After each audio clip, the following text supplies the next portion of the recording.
Welcome to Exhort Solutions. In this video, we will see floating point data type. Floating point data type consists of two types.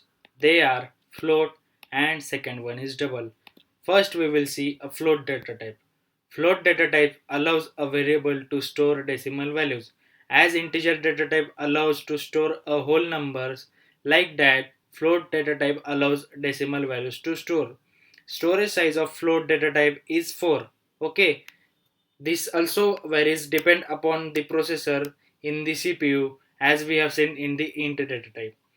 We can use up to 6 digits after decimal using float data type. For example, 10.456789, that is 1, 2, 3, 4, 5, 6. We can use up to 6 digits to store in a variable using float data type.